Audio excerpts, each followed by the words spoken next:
إلا الله.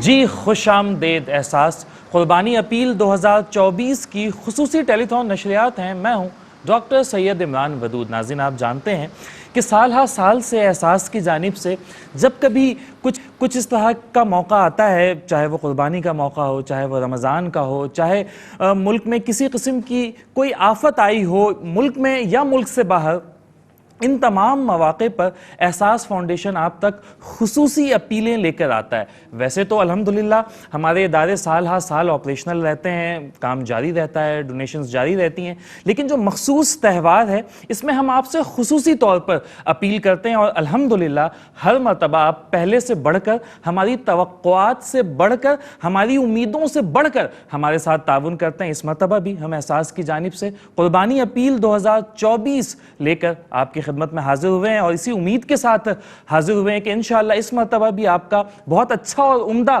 تعاون رہے گا، اور خیر کا وہ کام جو عرصہ دراز سے جاری ہے، تقریباً 15 سال ہو چکے ہیں، خیر کے اس کام کو ہم اور آپ مل کر مزید وسیع کریں گے. اسی امید کے ساتھ آج پھر یہ بزم رکھی گئی ہے، یہ نشریات سجائی گئی ہے. آپ جانتے ہیں کہ بہت سے شعبہ جات ہیں جس میں الحمدللہ احساس فاؤنڈیشن سرگرم عمل ہے، نہ صرف پاکستان میں، پاکستان سے باہر بھی، چاہے وہ خواتین کی امپاورمنٹ ہو، چاہے وہ طلبہ کو وظائف کی فراہمی ہو، مسجدوں کی تعمیر ہو، مدرسوں کی تعمیر ہو، کہیں پہ جو طلبہ و طالبات انہیں یونیفارم دیے جاتے ہیں، کہیں پہ ان کی کتابوں کے لیے انہیں رقم فراہم کی جاتی ہے، میٹھے کا پینے کا صاف پانی جو ہے وہ طلبہ کو، اور مختلف علاقے جو پاکستان کے اور دور دراز دیہاتوں میں اور اس طرح جہاں پر پینے کا صاف پانی دستیاب نہیں ہوتا وہاں پر کنویں کھدوائے جاتے ہیں، بورنگ کروائی جاتی ہے، ٹیوب ویلز لگائے جاتے ہیں.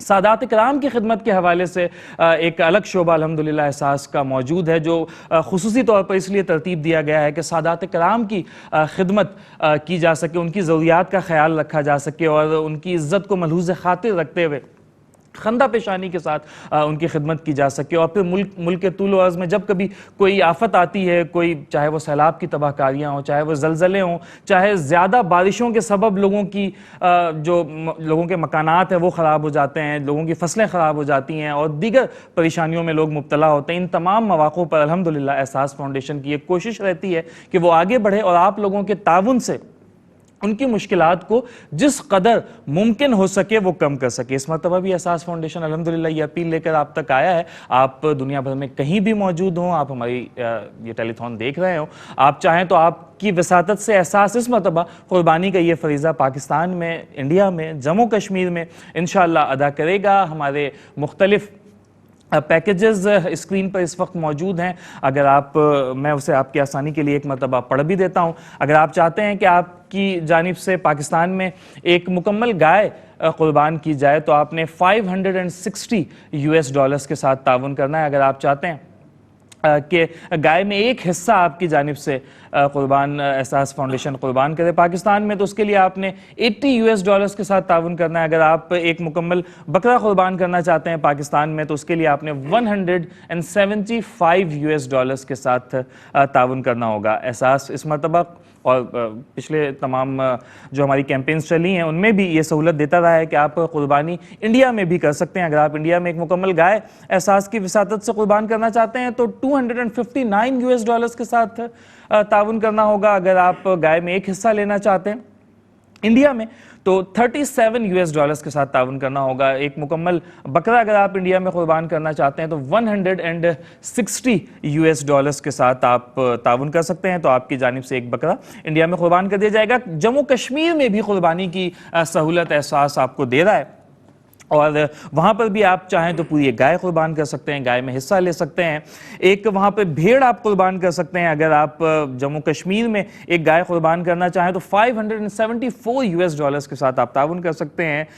ایک حصہ گائے کا جموں کشمیر میں $82 کا ہے. آپ $82 پے کر کے جموں کشمیر میں گائے میں ایک حصہ لے سکتے ہیں. اگر آپ وہاں پر ایک بھیڑ قربان کرنا چاہتے ہیں so that is $195.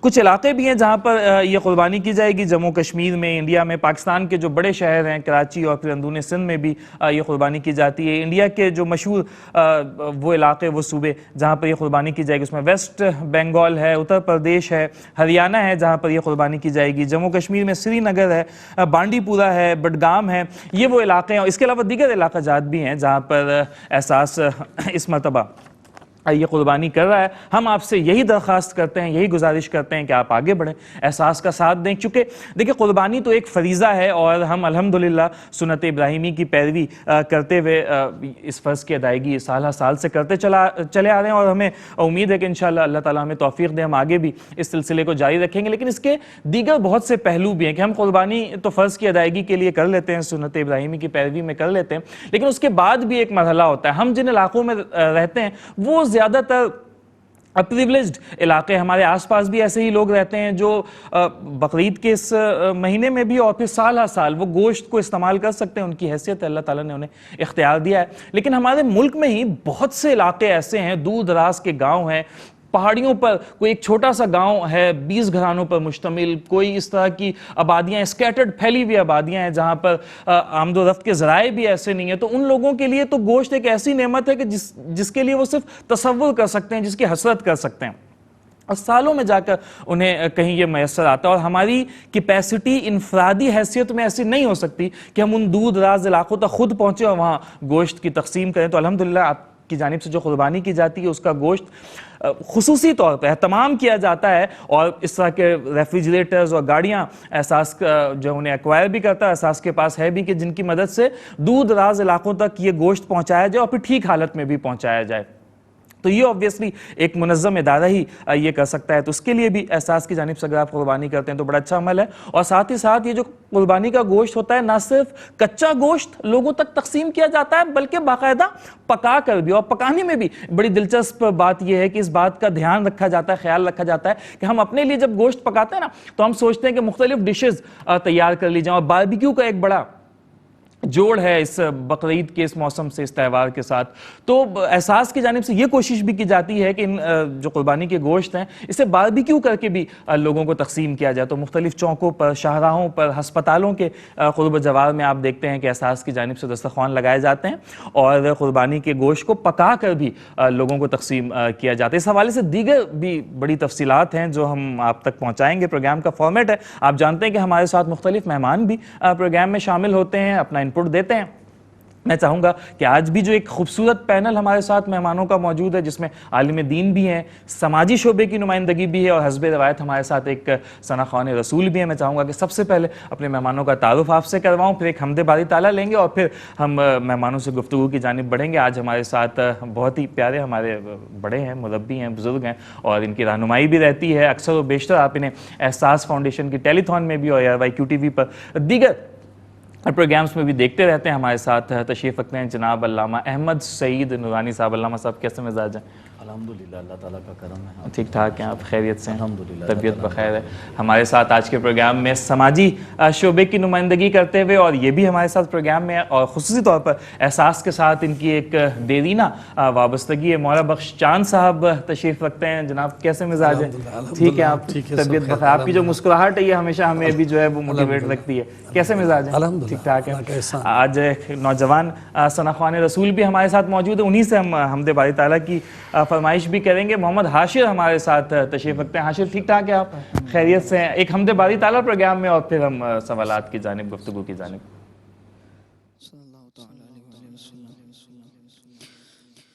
یا ربنا ارحم لنا، یا ربنا ارحم لنا، ارحم لنا یا ربنا ارحم لنا۔ تیرے گھر کے پیر لگاتا رہوں میں، تیرے گھر کے پیر لگاتا رہوں میں، سدا شہر مکہ میں آتا رہوں میں، یا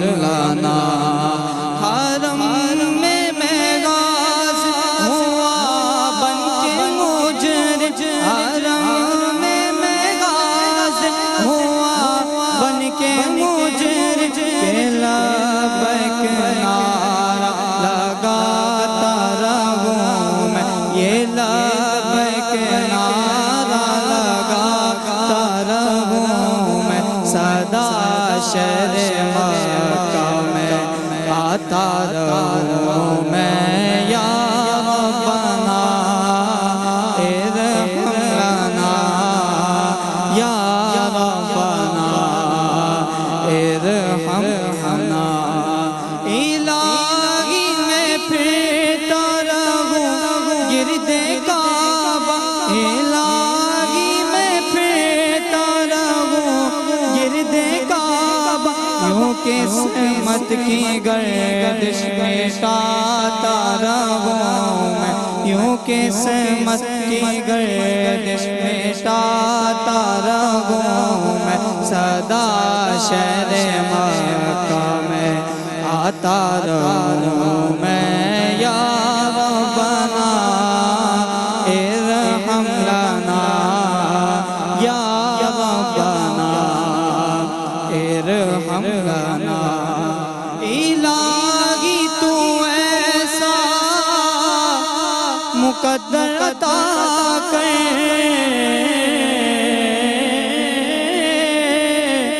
الہی تو ایسا مقدر عطا کر ہمیشہ کی طیبہ میں آتا رہوں میں ہمیشہ کی مکہ میں آتا رہوں میں صدا شہر مکہ میں آتا رہوں میں یا ربنا ارحم لنا یا ربنا ارحم لنا ہے سید کی خواہش مدینے میں مر کر ہے سید کی خواہش مدینے میں مر کر ہمیشہ ہی جنت کو پاتا رہوں میں ہمیشہ ہی جنت کو پاتا رہوں میں صدا شہر مکہ میں آتا رہوں میں کیا کہنے بھائی، ماشاءاللہ، سبحان اللہ۔ حشر سلامت ہوا، بہت اچھا آپ نے آغاز کیا ہے۔ علامہ صاحب آپ کی جانب آئیں گے، اور جب بھی قربانی کا یہ موقع آتا ہے، ہم دیکھتے ہیں مسلمانوں کے مختلف تہوار ہیں۔ ہم رمضان کو بھی ایز اوکیزن سیلیبریٹ کرتے ہیں الحمدللہ، پھر چھوٹی عید جسے ہم کہتے ہیں، اور پھر یہ ہماری بڑی عید آتی ہے۔ تو مسلمانوں میں یہ تہوار آج جس طرح سے منایا جا رہا ہے، کیا ہم اسے ریلیٹ کر سکتے ہیں کہ جو مطلب پہلے وقت گزرا ہے اور اس وقت جو لوگ اسے سیلیبریٹ کیا کرتے تھے، آج بھی ہم نے اسی ٹریڈیشن کو، اسی میراث کو جاری رکھا ہوا ہے، یا آپ کو لگتا ہے کہ آج کے زمانے میں کچھ اس میں کوئی تبدیلی ہے ابھی؟ بسم اللہ الرحمن الرحیم، الحمدللہ رب العالمین والصلاة والسلام علی سید الانبیاء والمرسلین، اما بعد۔ دیکھیں جی، اللہ رب العالمین جل جلالہ نے جو اسلام میں مختلف تہوار، جیسا کہ آپ فرما رہے تھے نا، عطا کیے ہیں۔ رمضان المبارک ہے، پھر عید الفطر ہے، عید الاضحیٰ ہے، پھر قربانی ہے۔ اس کے درمیان میں بھی بہت سارے مختلف اوقات آتے ہیں۔ یہ در حقیقت انسان کے اندر جذبے کو معجزن کرنے کے لیے ہوتے ہیں کہ اللہ تعالیٰ نے آپ کو جو اسلام عطا کیا ہے وہ مختلف مواقع پر آپ کو ٹچ کرتا ہے، آپ کو چھوتا ہے، تاکہ آپ اللہ رب العالمین کی بارگاہ میں پھر رجوع کریں۔ اگر انسان خطا کار ہے، خطا کے ذریعے کچھ دور ہوتا رہے، تو ایک دفعہ اس کا جذبہ دین اس کو جھنجھوڑتا ہے اور پھر اپنے رب کی بارگاہ میں لے کر آتا ہے۔ اچھا، وقت کے ساتھ ساتھ چیزیں بدلتی رہتی ہیں، لیکن اس کی بنیاد وہی ہوتی ہے۔ جیسے دیکھیں، نبی کریم صلی اللہ علیہ وسلم کی بارگاہ سے سوال ہوا نا کہ یا رسول اللہ صلی اللہ علیہ وسلم، آپ پیر کے دن کا روزہ کیوں رکھتے ہیں؟ تو آپ نے فرمایا کہ انا ولدت فیہ، اس لیے کہ اللہ رب العالمین نے آج کے دن مجھے پیدا فرمایا تھا، تو میں اللہ رب العالمین کا شکر ادا کرنے کے لیے آج کے دن روزہ رکھتا ہوں۔ اچھا، وہ خوشی اور جذبہ تشکر جو اس کے اندر موجزان تھا وہ آج بھی موجود ہے.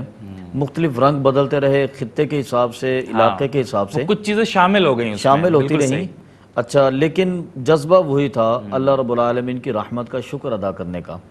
اچھا، اسی طرح رمضان المبارک جو ہے اس میں دیکھیں، ویسے عام روٹین میں تو شاید کہ اتنے جلدی اٹھ کر کوئی کھانا کھانے کا تصور نہ کرے، لیکن رمضان المبارک ایک جذبہ ہے کہ انسان سحری کے ٹائم پہ سحری کے ٹائم پہ بالکل کھانا کھاتا ہے، پھر وہ افطاری کے ٹائم پہ، اور اس کے اندر ایک جذبہ ہے کہ میں نے سارا دن جو ہے ابھی کھانا کھانے کے بعد سارا دن میں نے اللہ رب العالمین کی رضا کی خاطر بھوکے پیاسے رہنا ہے. حالانکہ سوال تو یہ پیدا ہوتا ہے کہ اللہ رب العالمین ہمیں بھوکا کیوں رکھنا چاہتا ہے؟ کیا معاذ اللہ ثم معاذ اللہ کیا اس کے پاس رزق کی کمی ہے؟ اس کو کس چیز کی حاجت تھی کہ اس نے انسان کو بھوکا رکھا؟ بالکل صحیح. لیکن اس نے انسان کو آزمائش کے لیے رکھا اور اس میں قربتیں عطا فرمائیں. صحیح. اسی طرح اگر آپ چل کر قربانی کی طرف آ جائیں تو اللہ رب العالمین جل جلالہ نے یہاں پر بھی ایک لطیف انداز میں انسان کو یہ احساس دلایا کہ یہ قربانی جو ہے نا، یہ در حقیقت صرف ایک جانور کے ذبح کرنے کا نام نہیں ہے، بلکہ قربانی اللہ رب العالمین کی بارگاہ میں اپنی خواہشات کے قربان کرنے کا نام ہے. ایک استعارہ ہے اس کا. ایک اور یہ جانور کا ذبح کرنا صرف اس کا سٹارٹ ہے. جی، اس کے قربانی کے اصل مراحل جو ہیں وہ اس کے بعد چل کر آتے ہیں. اچھا، اس میں تبدیلیاں وقت کے ساتھ آتی رہیں، لیکن ایک اصل وہی تھا، لیکن تبدیلیاں یوں آتی رہیں کہ جیسے اگر آپ آج سے 100 سال پہلے دیکھ لیں تو ہو سکتا ہے کہ اس دور میں اس انداز میں اجتماعی قربانی کا اتنا غلغلہ نہ ہو سکتا ہے کہ خطے کے حساب سے، جیسے بر صغیر میں قربانی میں گائے کا کرنے کا رجحان ہے، عرب ممالک میں دوسرا رجحان اونٹ کا رجحان ہے، دوسرے ممالک میں اور رجحان ہے. تو لیکن یہ ساری چیزیں وقت کے حساب سے کچھ نہ کچھ تبدیل کرتی رہیں، لیکن اصل میں جو جذبہ اس کے اندر موجزن تھا وہ اللہ رب العالمین کی اطاعت تھی. اور اصل جذبہ جو اس کے اندر موجزن تھا وہ سیدنا ابراہیم علیہ السلام اور حضرت اسماعیل علیہ السلام کی اس قربانی کو خراج تحسین پیش کرنا مقصود تھا. اور اصل جذبہ جو اس کے اندر تھا وہ نبی کریم صلی اللہ علیہ وسلم کی سنت کی اطاعت کرنا، نبی کریم صلی اللہ علیہ وسلم کی سنت کے راستے پر چلنا تھا. اور وہ جذبہ جیسے آج سے 1400 سال پہلے موجود تھا وہ آج بھی موجود ہے، بلکہ بدرجہ اتم موجود ہے. اور آج کے 1400 سال کا 14,000 سال کے بعد بھی وہ جذبہ اسی انداز میں موجود ہوگا جس انداز میں نبی کریم صلی اللہ علیہ وسلم کے زمانہ اقدس میں، صحابہ کرام میں اور آقا علیہ السلام کے زمانے میں ہوتا تھا. بس یہ تو ایک حق و باطل کا معرکہ ہے کہ وہ گزرتے وقت کے ساتھ ساتھ جو ہے وہ شیطان کوشش کرتا ہے کہ اس میں کوئی اپنا رنگ شامل کر دیا جائے گا. اسے قربانی سے بہکا نہیں سکتے تو قربانی اسے کرنے دو، لیکن اس میں کچھ اپنا. پھر علماء کرام کی موجودگی ہوتی ہے، ہر زمانے میں مجدد دین بھی ہوتے ہیں اور پھر جو وقت کے بڑے عالم بھی ہوتے ہیں، وہ ہمیں رہنمائی فراہم کر رہے ہوتے ہیں اور کرتے رہتے ہیں کہ وہ ہمیں واپس اپنی اصل کی طرف، اپنی اساس کی طرف لاتے رہتے ہیں. اصل میں بندہ جب نیکی کے راستے پہ چلتے چلتے بالکل پایا تکمیل تک پہنچنے والا ہوتا ہے نا، تو اب شیطان بہت بے چین ہوتا ہے اور وہ یہاں پر مداخلت کرتا ہے. اس میں بندے کے دل میں بسا اوقات یہ خواہش پیدا ہو جاتی ہے کہ میرا جانور سب کو دکھنا چاہیے. بندے کے مزاج میں خواہش ہو جاتی ہے کہ سوسائٹی کے اندر، ٹاؤن کے اندر، محلے کے اندر یا خاندان کے اندر میری تعریف ہونی چاہیے. ایسے جذبات آتے رہتے ہیں، لیکن یہ بات بھی بالکل بجا ہے کہ علماء کرام کا کردار بھی اس کے اندر رہا. اور پھر در حقیقت انسان کا نفس جو ہے نا، اس کے اندر اللہ رب العالمین جل جلالہ نے ایسی سہولت بھی رکھی ہے کہ انسان اگر خطا کے راستے پر چلتا ہے تو اس کے اندر اس کا ضمیر اس کو ملامت کرتا ہے، اس کے پھر واپسی کی طرف لے کر آتا ہے. تو پھر انسان کو اللہ رب العالمین نے ہدایت بھی عطا کی کہ یہ جذبہ اگر کبھی آ جائے اس کے اندر تو اس کو سلا دیا جاتا ہے اور اصل چیز جو ہے وہ اللہ رب العالمین کی اطاعت رکھی جاتی ہے. اور اسی جذبے کو آپ دیکھیں نا، مارنے کے لیے کہ بندہ اگر یہ جذبہ رکھے نا کہ میرے نامی ہو، میرا مال لوگوں کو نظر آئے، تو اللہ رب العالمین نے اس کا کتنا خوبصورت انداز نکالا کہ جانور ذبح کرنے کے بعد اس کے 3 حصے کر کے تقسیم کر دیا جائے. حالانکہ اگر وہ سارا رکھ لے تو پھر بھی ٹھیک ہے، لیکن تقسیم کر کے اس کو، تاکہ انسان کے اس جذبے کی تسکین جو ہے نا وہ اس کو نہ ہو سکے، انا انسان کے اندر نہ آ سکے، اور جو خوبصورتی اور نامی جو چاہتا تھا وہ اس انسان کو نہ مل سکے. بالکل ٹھیک ہے مولانا بخش چاند صاحب، آپ ماشاءاللہ سماجی شعبے سے آپ کی وابستگی ہے اور عرصہ دراز سے آپ یہ چیریٹیبل ورک اور یہ سارا کام کرتے رہے ہیں. قربانی کے حوالے سے لے کر علامہ صاحب نے جو گفتگو فرمائی، کیا معاشرے میں اگر میں پرسنٹیج میں جاننا چاہوں کہ ہے ایسا کہ وہ دکھاوے کا رجحان تھوڑا سا آنے لگا ہے، یا آپ سمجھتے ہیں کہ تھوڑا بہت تو ہے لیکن اکثریت ابھی بھی جو ہے وہ اس کے اصل اساس، اس کے اصل نظریے پر قائم ہے؟ ہاں بھائی، یہ تو خیر جیسے مولانا صاحب نے فرمایا کہ ایک صاحب جو نا وہ کوشش کرتا ہے کہ ہمیں وہ پٹڑی سے اتار دے، کہیں نہ کہیں کوئی روڑے اٹکا دے، لیکن جو ایمان کامل ہوتا ہے نا، جو ایمان کی سلامتی ہے وہ میرے رب کی طرف سے ہوتی ہے. اگر آپ کا جذبہ جو ہے اور آپ کی ایمان کی سلامتی ہے تو پھر آپ کی خواہش ہوتی ہے کہ میں ایسا عمل کروں جو میرے رب کو پسند آ جائے، کیونکہ ہم کرتے ہی اسی لیے ہیں. جیسے رمضان کی جو عید ہے، ابھی آپ نے جو ابتدا میں فرمایا کہ مولانا صاحب نے کہا کہ کیا رزق میں کوئی ایسی فروانی نہیں ہے، کوئی خدا نخواستہ ایسا ہے کہ وہ میرا رب کہتا ہے کہ آپ جا کے اس کی کنایت کریں اور آپ جا کے بھوکے رہیں؟ ایسا نہیں ہے. وہ احساس دلاتے ہیں کہ ان لوگوں کا جو لوگ آپ کے معاشرے میں بھوکے رہتے ہیں، ان کی اتنی وسعت نہیں ہے، تو مسلمان ہونے کے ناطے، کیونکہ اسلام جو وہ ہے ہی دین فلاح کا، تو اللہ تعالیٰ نے ہمیں موقع فراہم کیا ہے. اسی طرح قربانی جو ہے، اول تو شکر ادا کریں کہ یہ سنت ابراہیم اسلام کی ابتدا جو ہے وہ بھی عظیم قربانی سے، اور جو انتہا جو ذوالحج کے اس پہ ہے اسلامی مہینے میں، سال میں، وہ بھی ایک عظیم قربانی کے ساتھ ہے. تو اگر جس طریقے کا انہوں نے اپنے بیٹے کی قربانی کا جو عمل کیا، جو میرے مولا کو پسند آیا، اور اس کے بدلے میں انہوں نے دنیا تک کے لیے جو وہ ایسا چینج کیا، خدا نخواستہ اگر وہی قربانی ہوتی تو ہم ایک بہت بڑے امتحان سے گزرتے. تو یہ تو ہم بڑے خوش بخت ہیں کہ ہم اس نبی کی امت میں ہیں کہ جنہوں نے ہمارے لیے آسانیاں پیدا کی ہیں.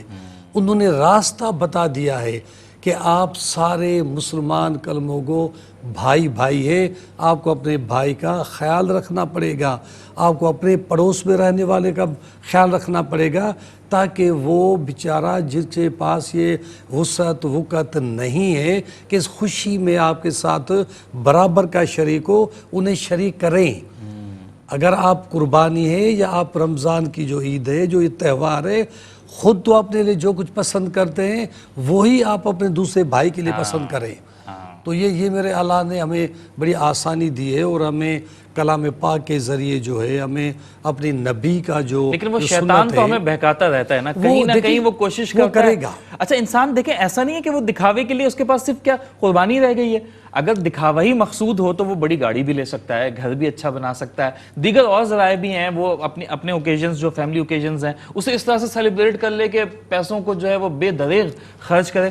لیکن قربانی تو یقینی طور پہ وہ اللہ کے لیے کرتا ہے. اب شیطان چاہتا ہے کہ اس میں تھوڑا سا اپنا حصہ نا شامل کر لے، کہیں نہ کہیں اس کے دل میں کوئی ایسی خواہش جگا دے، اس کے خیالوں میں کوئی یہ بات ڈر آئے کہ یار یہ اگر میں اچھا جانور لے آؤں نا تو تھوڑی سی نیک نامی ہو جائے گی. اچھا، نام بچوں کا کہ بچے گھما لیں گے. تو اس کے لیے نا میں اکثر ایک چیز کہتا ہوں، خاص کر یہ ٹیلی تھون میں کہتا ہوں کہ جو اجتماعی قربانی ہے تو یہ بھی ایک بڑا اچھا ذریعہ ہے ان خیالات کو رد کرنے کا. کیونکہ اگر ہم احساس کی جانب سے ہونے والی اس قربانی، اجتماعی قربانی میں اپنا حصہ شامل کریں، یہ ویسے چونکہ میرا خیال ہے تو میں شیئر کر رہا ہوں، ہم شامل کریں، اور اگر ہم چاہیں تو یہ بات صرف ہمیں پتہ ہوگی، فاؤنڈیشن والے کو بھی شاید یہ بات نہ پتہ ہو کہ یہ قربانی کس کی جانب سے بک کروائی گئی ہے. آن لائن پیمنٹ کے پورٹلز ہیں، بہت اچھا، ویزا کارڈ ایکسیپٹیبل ہے، ماسٹر کارڈ ایکسیپٹیبل ہے، رقم منتقلی کے جتنے ذرائع ہیں وہ ایکسیپٹیبل ہیں، دنیا بھر میں کہیں بھی موجود ہوں، بینکرز چیک کے ذریعے، آن لائن ڈپازٹ کے ذریعے اپنی رقم بھیج سکتے ہیں. تو اگر ہم چاہیں تو کوئی 2-3 حصے 4 حصے جو ہماری استطاعت ہے، ہم اگر آن لائن قربانی میں بک کرتے ہیں تو اور ہم کسی کو نہ بتائیں تو کسی کو پتہ ہی نہیں چلے گا. تو شیطان چاہ کر بھی یہ خیال وہ پورا نہیں آ سکتا دل میں. وہ اپنا کام کرتا رہے، لیکن چونکہ اس کو کامیابی نہیں ہوگی. لیکن جو آپ احساس کی بات کر رہے ہیں، وہ احساس تو ان کا بھی احساس کر رہے ہیں جہاں تک ہماری رسائی نہیں ہے. چلو دکھاوا تو وہاں ہوگا جہاں پہ آپ قریب ہوں گے، صحیح۔ لیکن احساس تو اس خوشی میں ان لوگوں کو شامل کرنا چاہتا ہے جو اس چیز سے دور ہیں، جن کے پاس وہ رسائی نہیں ہے، جن کے پاس وہ وسائل نہیں ہیں۔ بالکل ٹھیک۔ تو اگر ہم چاہیں کہ جو ہم تن پہ اچھے کپڑے پہنے، ہم خوراک اپنی جو وہ ہے کہ ہم دنیا دیکھ کے رش کرے کہ واہ بے واہ، لیکن اگر اس کا کوئی اور مسلمان بھائی بھوکا ہے، سر ننگا ہے، تن ننگا ہے، تو پھر ہمارے ساتھ وہ صحیح چیزیں نہیں ہو رہی ہیں۔ احساس ان جگہوں تک پہنچ رہا ہے، ان جگہوں پر رہنے والے جہاں کو رسائی بڑی مشکل ہے، ان بیچاروں کو جانور میں حصہ ملانے کی بھی نہیں طاقت۔ یعنی اس وقت جو حالات ہیں موجود ہیں، جو پریزنٹ آپ کا تو آنا جانا سچویشن ہے، رہتا ہوگا وہ انٹیریئر یعنی ایسے دور درازے جہاں کمیونیکیشن سسٹم نہیں ہے، ان کے ہاں برسر روزگار ایسے لوگ نہیں ہیں، وہ خانہ بدوش لوگ ہیں، جھگیوں میں رہنے والے ہیں، پہاڑوں پہ رہنے والے ہیں، جنہوں کو پتہ ہی نہیں کہ تہوار کیا چیز ہوتی ہے۔ اگر ان کو ان خوشیوں میں بالکل صحیح، بہت ان کو اچھا نہیں ریلیٹ کیا لگے، آپ نے کہ وہ عید کا دن بھی ان کے لیے باقی دنوں کی طرح ہے۔ ایگزیکٹلی ان کو نہیں ہے کہ یہ چیز کیا ہوتی ہے۔ ان کو پھر یہ پتہ چلتا ہے کہ جب احساس کی طرح جب احساس کرتے ہوئے وہاں تک ان کو خوشیوں میں ہم شامل کرتے ہیں تو میرا رب بھی خوش ہوتا ہے، اور اس کی جو ادائیگی ہے وہ بھی درست ہوتی ہے۔ اور سب سے زیادہ صدقہ جاریہ ان لوگوں کا ہے جو احساس کے تھرو ان کو اپنے خوشیوں میں شامل کرتے ہیں، اپنا حصہ ملاتے ہیں، اور وہ ٹرانسپیرنٹ کام ہوتا ہے، ان کی امانت میں خیانت نہیں ہوتی، وہ دکھاوا نہیں ہوتا، وہ دکھاوا جو ہے وہ اللہ کو پسند نہیں ہے۔ بالکل صحیح ہے، یقیناً ہماری دنیا میں آمد کا مقصد ہی یہی ہے، وہ میرا کام غریبوں کی حمایت کرنا، کہ ہم اسے جز وقتی یا پارٹ ٹائم کام نہ سمجھیں، یہ ہمارے لیے کل وقتی ہے۔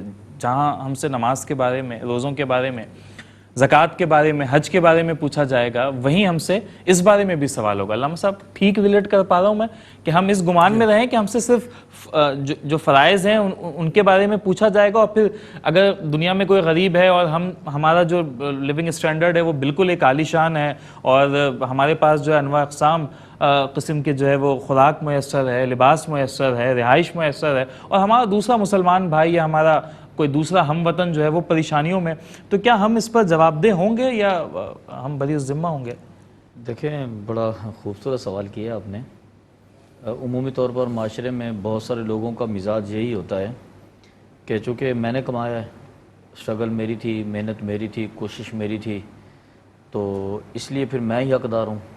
اچھا، بسا اوقات ہم اس نہج تک پہنچ جاتے ہیں کہ ہم اپنے والدین کو بھی اس میں شریک نہیں بناتے، بہن بھائیوں کو بھی شریک نہیں بناتے۔ ہمارا تصور ہوتا ہے کہ چونکہ یہ ذاتی طور پہ میری محنت ہے تو میرا ہی ہوگا۔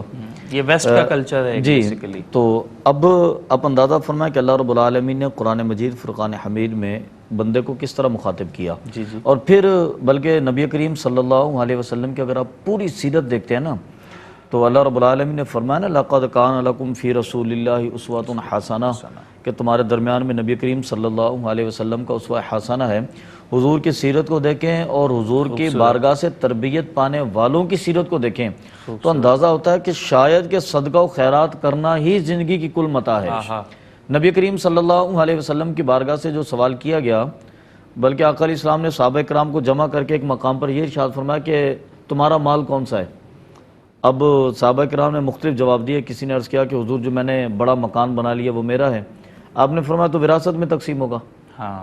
حضور یہ لباس میرا مال ہے، فرمایا کہ بوسیدہ ہو گیا۔ حضور کھانا میرا مال ہے، فرمایا وہ تو تم نے تلف کر دیا، کھا لیا تم نے۔ اب صحابہ کرام مختلف جواب دیتے رہے، آقا علیہ الصلوۃ والسلام اس کا رسپانس دیتے رہے۔ تو بالآخر صحابہ کرام نے حضور کی بارگاہ میں عرض کیا کہ پھر اللہ و رسول عالم، حضور آپ ارشاد فرمائیں کہ ہمارا مال کون سا ہے؟ آپ نے فرمایا کہ تمہارا وہ مال ہے جو تم نے اللہ رب العالمین کی بارگاہ میں خرچ کر دیا۔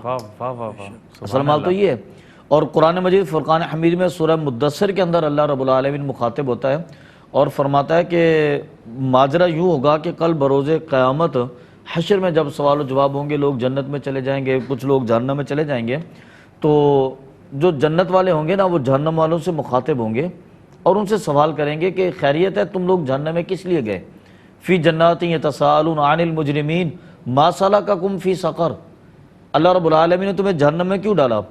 قالوا لم نک من المصلین، تو کہیں گے کہ سب سے پہلی بات تو یہ ہے کہ ہم اصل میں نماز نہیں پڑھتے تھے. تو اب آپ اندازہ اس بات سے لگائیں کہ ہم ہر کام کر رہے ہوتے ہیں نا، تو ہمارے پاس والدین کے لیے بھی ٹائم ہوتا ہے، اولاد کے لیے بھی ٹائم ہوتا ہے، اسکول کے لیے بھی ٹائم ہے، آفس کے لیے بھی ٹائم ہے، دوستوں کے ساتھ سوسائٹی میں بیٹھنا، سب چیزوں کو ہم مینیج کر کے چلتے ہیں. لیکن جب اللہ رب العالمین نے فرما دیا نا کہ نماز میں نجات ہے، اس کے باوجود ہم نماز کے لیے نہیں آتے. نماز کے لیے ٹائم نہیں ملتا نا ہمیں، ہمارے پاس وقت نہیں ہوتا. اب ہم ایک بہانہ کر لیتے ہیں کہ یا تو ہم کاروبار کریں یا پھر نمازوں کے لیے آئیں، معاذ اللہ ثم معاذ اللہ.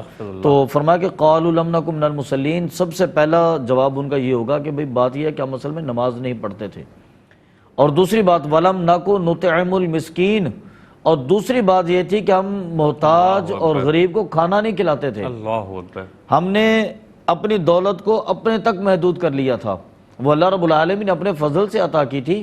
اور یہ بھی اللہ رب العالمین کا نظام ہے، اللہ کا اللہ کا نظام ہے کہ اللہ رب العالمین بس اوقات بہت سارے لوگوں کا رزق ہمارے دامن میں ڈال دیتا ہے کہ ہماری وجہ سے ان کو عطا ہوگا. اور اسی طرح نظام چل رہا ہوتا ہے. جیسے نبی کریم صلی اللہ علیہ وسلم کی بارگاہ میں ایک صحابی حاضر ہوئے اور وہ دو بھائی تھے. عرض کی یا رسول اللہ صلی اللہ علیہ وسلم کچھ ارشاد فرمائی. تو آقا علیہ السلام نے پوچھا کہ سنائیں آپ کے معاملات کیسے ہیں. عرض کی حضور ایک باغ ہے میرے پاس، کاشتکاری کرتا ہوں، اللہ کا فضل ہے، فصل بہت اچھی ہو جاتی ہے، لیکن میں دوسرے جو بھائی ہیں نا وہ آپ کی بارگاہ میں بیٹھے رہتے ہیں تو وہ میرے ساتھ کام نہیں کرتے. اچھا ان کا طریقہ یہ تھا، دوسرے بھائی کا حضور کی بارگاہ میں بیٹھتے تھے، حدیث سیکھتے تھے، کوئی قرآن پاک کی آیتوں مبارکہ نازل ہوتی تھی وہ تحریر فرما لیتے، آقا علیہ السلام کو ارشاد فرماتے وہ تحریر کر لیتے. تو عرض کی کہ حضور اگر یہ بھی میرے ساتھ ہاتھ بٹانے کے لیے وہاں پر چلے جائیں نا تو باغ کی فصل اور بھی اچھی ہو جائے گی، تو ہمارا گزر بسر اور بھی اچھا ہو جائے گا، ذرا آپ ان کو نصیحت فرمائیں. تو نبی کریم صلی اللہ علیہ وسلم نے فرمایا کہ ممکن ہے کہ اللہ تبارک و تعالیٰ تمہیں یہ رزق اسی کی وجہ سے عطا فرما رہا ہو. اللہ رب العالمین نے ہمارے دامن میں جو نعمتیں بھری ہیں وہ کسی سبب سے ہو سکتی ہیں. تو جب ہم اللہ رب العالمین کی عطا کردہ نعمت کو اپنے تک محدود کر لیتے ہیں، پھر اللہ رب العالمین کا غضب بھی نازل ہوتا ہے، اور پھر اللہ تبارک و تعالیٰ سے افراد کو انجام بھی، عاقبت بھی بری عطا فرماتا ہے. اس لیے فرمانا کہ فی جنات یتساءلون عن المجرمین ما سلککم فی سقر، آخر تم جہنم میں کیسے پہنچے؟ قالوا لم نکن من المصلین ولم نکن نطعم المسکین. بات یہ تھی کہ ہم نماز نہیں پڑھتے تھے اور مسکین کو کھانا نہیں کھلاتے تھے. تو یہ ضروریات میں سے ہم صرف یہ مت تصور کریں کہ نماز ہو جائے گی، حج بیت اللہ کی بات ہو جائے گی اور اس کے بعد کچھ دوسری ضروریات کی بات ہو جائے گی. اللہ رب العالمین کی بارگاہ سے یہ پوچھا جائے گا کہ جب میں نے اپنا فضل تم پر نازل کیا تھا تو تم نے میرے فضل میں کس کو شریک کیا تھا؟ تو جواب تو دینا، جو آسانیاں تمہیں دیں وہ کن لوگوں تک بانٹی، تو وہ آسانیاں تم نے کیسے بانٹی. اور یہ بھی اللہ رب العالمین کا نظام قدرت ہے کہ جب بندہ اللہ رب العالمین کی راہ میں خرچ کرتا ہے، اللہ رب العالمین پھر بندے کو عطا فرماتا ہے. اور یہ اسلام کا معاشی ماڈل بھی ہے نا علامہ صاحب کہ دیکھیں اسلام دولت کمانے سے تو منع نہیں کرتا، اسے سینت کر رکھنے سے، جمع کر کے رکھنے سے، لوگوں پہ خرچ نہ کرنے سے اور وہ کاروبار نہ کرنے سے اس کی ممانعت ہے، کمانے کی تو ممانعت نہیں ہے. دولت براہ راست بری نہیں ہے. آپ دیکھیں نا حضرت عثمان غنی رضی اللہ تعالیٰ عنہ کو کتنی دولت اللہ نے عطا کی تھی، اور اس کے پھر ان کا حضور کی بارگاہ میں کتنا مقام تھا، کیونکہ انہوں نے اپنی دولت کا مصرف صحیح ڈھونڈا تھا. سیدنا صدیق اکبر رضی اللہ تعالیٰ عنہ وہ بھی تاجر تھے. اچھا اس کے ساتھ ساتھ آپ اندازہ فرمائیں کہ جب نبی کریم صلی اللہ علیہ وسلم کی شادی ام المؤمنین حضرت خدیجہ الکبریٰ کے ساتھ ہوئی تو آپ اس وقت مکہ میں سب سے مالدار خاتون تھیں. بے شک، یقینی طور پر آپ اندازہ فرمائیں. اور انہوں نے اپنا مال نبی کریم صلی اللہ علیہ وسلم کی بارگاہ میں پیش کیا. تو مال کا مصرف صحیح ہونا چاہیے، دولت بری نہیں ہے. بالکل صحیح. وہ جو صحابی ہیں حضرت عبد الرحمن بن عوف رضی اللہ تعالیٰ، ان کے بارے میں یہ آتا ہے کہ اگر ان کی دولت کا تخمینہ آج کے اعتبار سے، اسلام کا معاشی نظام کتاب میں نے یہ چیز پڑھی، آج کے اعتبار سے لگایا جائے، چونکہ اس وقت تو وہ درہم اور سکوں میں اور چاندی اور سونے کے حوالے سے جو ہے وہ دیکھا جاتا تھا، تو وہ 300 ارب ڈالر 300 بلین ڈالرز بنتے ہیں، جو آج شاید دنیا کے چند ایک امیر ترین، اور وہ بھی ابھی پہنچے پچھلے ایک سال میں. اس سے پہلے جو دنیا کا سب سے امیر ترین آدمی بھی تھا اس کی ویلتھ کا تخمینہ کوئی 120 بلین ڈالرز تھا. اور اب جو ہے وہ ایک دو لوگ ہیں جو شاید اس کو 300 بلین کو کراس کر رہے ہیں یا شاید اس سے اس کے نزدیک ہے. اور یہ تو وہ زمانہ ہے کہ جب سوشل میڈیا کا زمانہ ہے، جب ٹیکنالوجی کا زمانہ ہے. پاکستان میں بیٹھ کر آپ یو ایس اے میں کاروبار کر سکتے ہیں، یو کے میں کر سکتے ہیں، پوری دنیا میں کر سکتے ہیں اور بڑی آسانی کے ساتھ کر سکتے ہیں. آج اپنے آپ پروڈکٹ کو سیل کرنا چاہیں تو آپ اسے کل بیچ سکتے ہیں اور پرسوں آپ کے پاس وہ پیسے ٹرانسفر ہو جائیں گے. تب کے زمانے میں جب ٹریولنگ کے ذرائع بالکل محدود تھے اور کمیونیکیشن کے ذرائع تو نہ کے برابر تھے، جو وربل کمیونیکیشن تھی یا خط و کتابت شاید ہو جاتی عرب سے شام کا سفر مہینوں میں گزر مہینوں میں ہوا کرتا تھا، تب جو ہے وہ اپنے بزنس کو اتنا اسٹیبلش کرنا اور اتنے اسباب کا جمع کر لینا یقینی طور پر ایک حیران کن کارنامہ تھا، ہمارے اسلاف نے اسے کیا ہے۔ بہرحال پروگرام میں گفتگو کا سلسلہ جاری رہے گا، ہم چاہیں گے کہ ایک نعت رسول مقبول صلی اللہ علیہ وآلہ وسلم بھی پروگرام میں شامل کر لیں، اس کے بعد گفتگو کے سلسلے کو پھر سے جوڑیں گے۔ حاشر ہمارے ساتھ موجود ہیں، حاشر بارگاہ ختمی مرتبت میں ہدیہ نعت۔ در رسول پہ جانے کی آرزو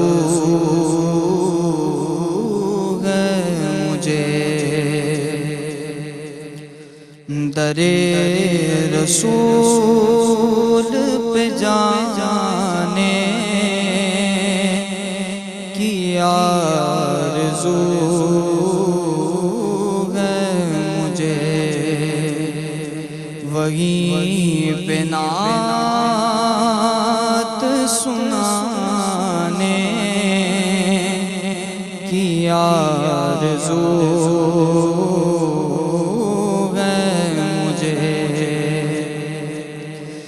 در رسول پہ جاؤں، وہیں کا ہو جاؤں، در رسول پہ جاؤں، وہیں کا ہو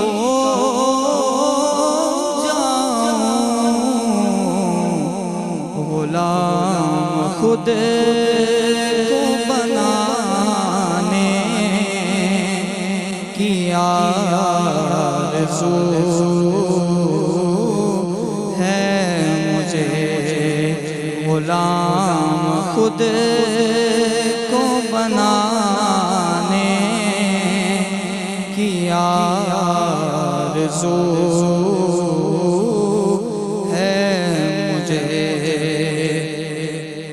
اور در رسول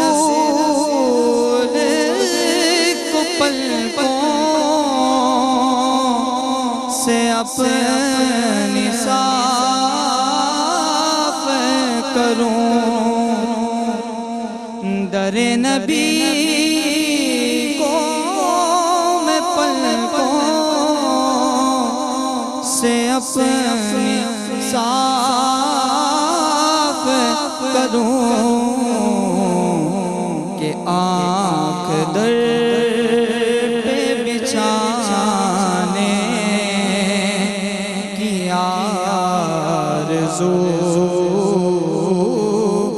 ہے مجھے، کہ آنکھ در پہ بچھانے کی آرزو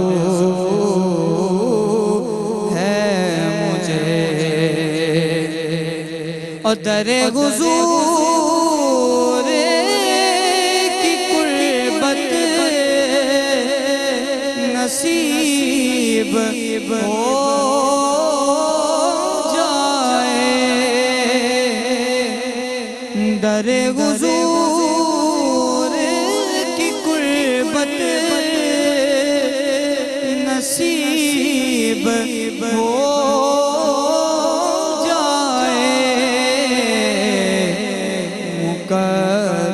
اپنا جگانے کی آرزو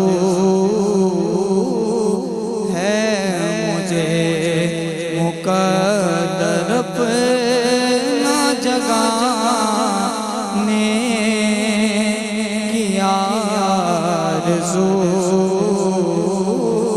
ہے مجھے، اور تم ہی بناؤگی بگڑی سعید کی آقا تمہیں بناؤ گے بگڑی سعید کی آقا تمہارے در